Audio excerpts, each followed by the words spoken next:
Hi, my name is Rochelle Wong, and I am the Program Director of the Master of Arts in Teaching program at the Mission Valley Regional Center. I'm here to review with you how to complete an instructional plan using our Point Loma UDL template.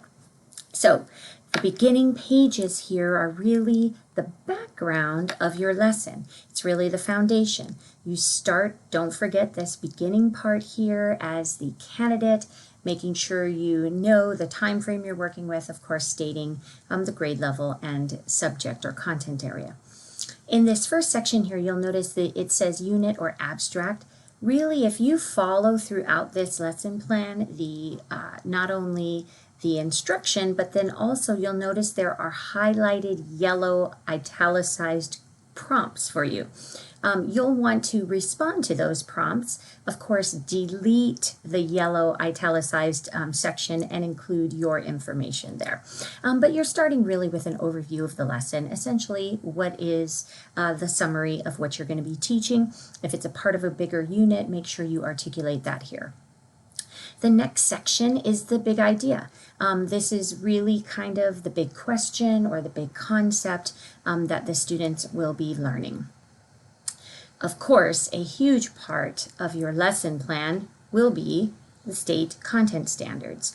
So those California Common Core state standards you're going to be including here for your particular grade level and content area.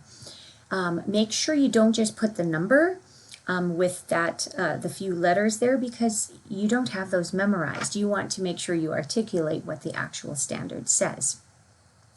And then, of course, you have learned or should have learned how to put that standard, using that standard, articulate a learning objective. So that should be in that kind of that we talk about that SWABAT. Students will be able to blank. So at the end of this lesson, what will your students be able to do? That's a clear statement you'll articulate in this section. This next section is really the language objective for your English learners. So you want to make sure there is a link included here for those ELD standards. And you really want to get in the habit of including ELD standards for all of your lessons. Whether you have English language learners who are struggling with English, or whether you have students who just need English language support for many different reasons. You want to make sure you include some relevant ELD or English language development standards in this section. Now that we have that foundation, we're going to move here to your actual instructional plan. So in this lesson plan, you are essentially creating a roadmap or creating a plan for your lesson. And you'll notice that there are some columns here. The first column all the way down is essentially where you want to be articulating the procedures for the students. You're going to notice that it says here in italicized, this section describes what we are going to do as a class. What will they be doing all throughout your lesson? This second column is designated for you, the teacher, and this really makes it an easy go-to spot as you're teaching the lesson to see what will you, the teacher, be doing.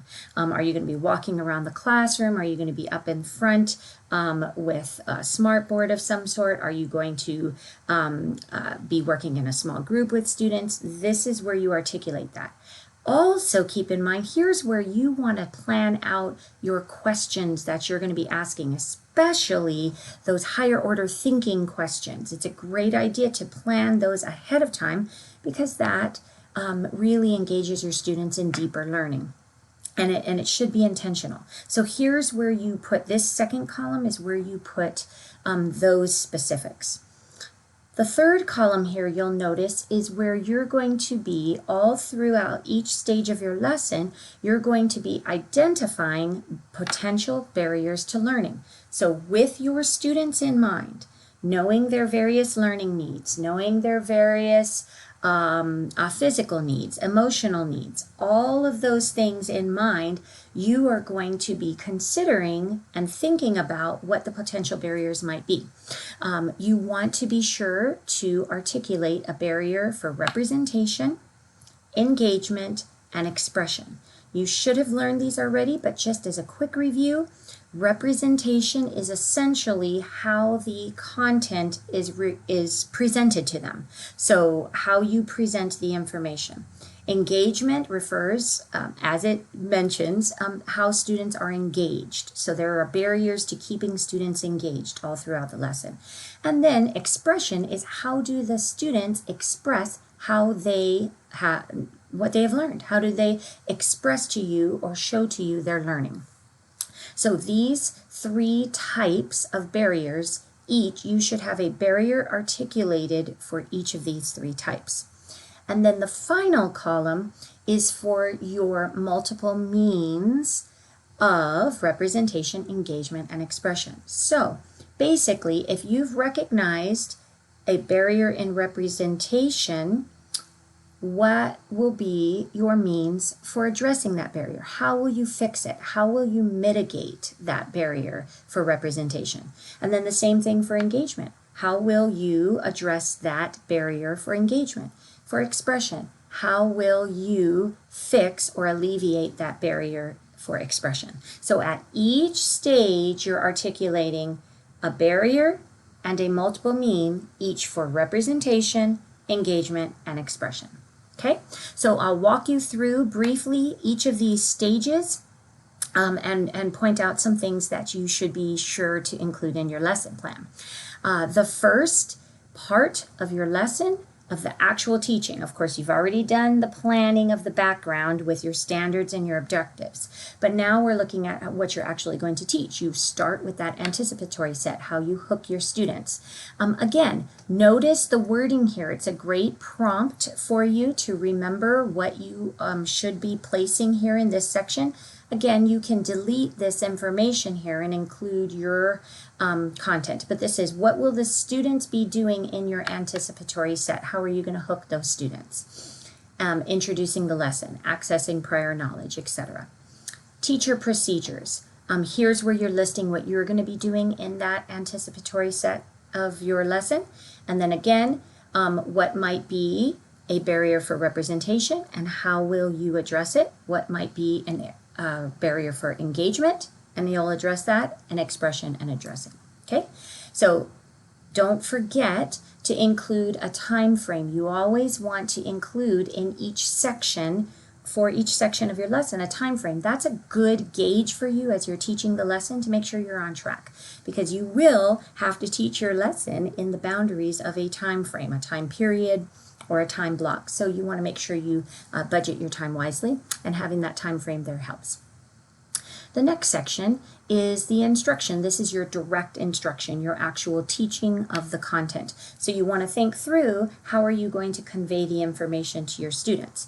Again, please look at these questions here and these prompts here, because that will help you as you, in that first column, indicate what the students will be doing during this part of your lesson, and then what will you be doing.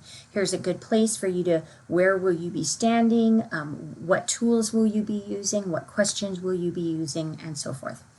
Again, make sure you articulate your time frame here. And then once again, as in every section, while you're doing your direct instruction, what would be a barrier for representation? How you present the information. How will you mitigate that barrier? What will be a barrier for engagement and how you mitigate it, and then likewise for expression. Okay, once again, you can delete these prompts, but use them as a means of generating ideas for what needs to go in this section. So your direct instruction is your actual content that you're teaching and conveying to your students. And then, because good teaching includes a gradual release of responsibility. So this direct instruction is the I do. Now we're moving into the guided practice, where it's the we do. This is the section where you are allowing your students, you're giving that release of responsibility gradually to them, but you're still offering that support. And in this section, again, that first column, what will your students be doing? If they're going to work in groups, you articulate how they'll be grouped. Any kind of activities they might be doing, that's articulated here. In that second column, again, what will you, the teacher, be doing? Any questions you're going to be asking, any resources or things you'll be using here. And then again, your barrier for each of these 3 types of barrier, and then make sure you address each barrier with a means for a UDL means for addressing that. Might I stop here and suggest that you use these colors? That helps people many times in their lesson planning. If you do all the representation barriers and multiple means in blue, and then the engagement in red, and then expression in green, that sometimes helps people to clearly see that organization. So we have done your direct instruction, which is the I do. The guided practice is the we do, that you're offering that support to your students. And as you're gradually releasing the responsibility, now you release your students to that independent practice. So here's where you are giving the students an activity or some type of work that they should be able to, at this stage, do on their own. And you know that because you have been assessing them all along the way. So whatever questions you're asking or ways that you're informally assessing them can be articulated in your lesson plan. But at this stage, you're giving the students a chance to practice that new learned skill, that new content. And again, you're articulating what the students do in that first column, what you, the teacher, are doing in that second column. And then, as always, in this particular independent practice section, what would be some barriers for how the information is presented, how the students stay engaged, and how they express to you what they know.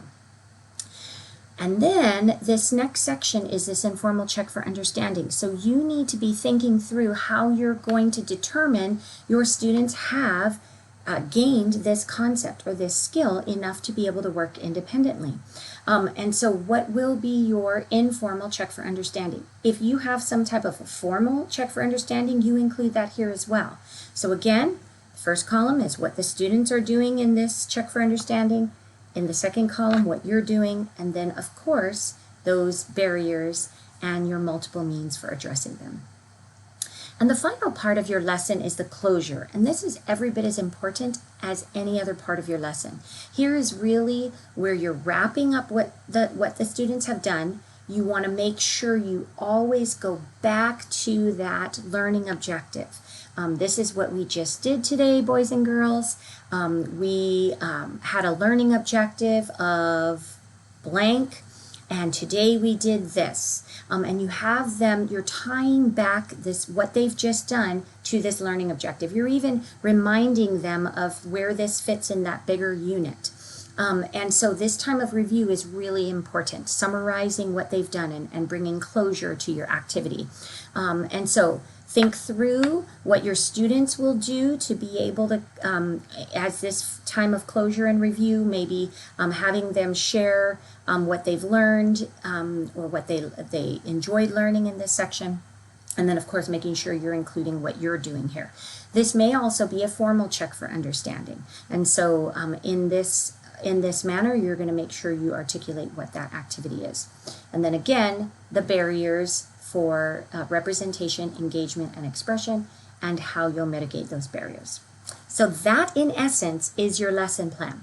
Now, I want to point out that there are some great tools for you. Not only do you have these yellow highlighted prompts all along the way, but you'll notice at the bottom of this template, here are some UDL guidelines, and these are links that will take you to the CAST website for UDL. And you'll notice if you need some multiple means of representation, and it's in regards to perception, well, here's some different ways to do that, ways to provide multiple means. Here are some for language, mathematical expression, and symbols. You'll find that here, comprehension, and so forth. So that first section are some links for the multiple means of representation. The second section, you'll notice some links for multiple means of action and expression. And then the final one, of course, for the engagement. So here are some links. Make sure, though, in your lesson plan that you're not just writing checkpoint 7.1 because you don't know what that is. That means nothing to you. And this lesson plan is intended for you as a guide as you're teaching. So you'll want to make sure that you spell out how that looks to you. Okay? A couple other things that I just want to point out. Please remember some of the best ways to keep your students engaged and to meet the needs of your various learners is to provide various types of activities. Make sure you know what those needs of your learners are, whether it be learning challenges or whether it be they're gifted and talented and maybe they have lots of extra knowledge and they could be bored easily. You want to think through your different students and their various needs. But then also remember student choice is important. So that's a great way to keep students engaged. Maybe as they're doing an activity, they have a choice of 3 different formats or ways to express their learning. Or maybe it's different, they could do it digitally or they could do it by means of a poster or so forth. So you want to provide student choice where you can. That's always a great way to engage your students. And remember, this plan is for you. So this lesson plan should make sense for you. The more you spell out and you think through in your lesson prior to the actual teaching of your lesson, the more smoothly your lesson will run when you are in front of the class and have that precious time of learning with your students. So I hope this is helpful for you. Best wishes to you as you go about planning wonderful, engaging lessons that get your students involved in deep learning. Take care.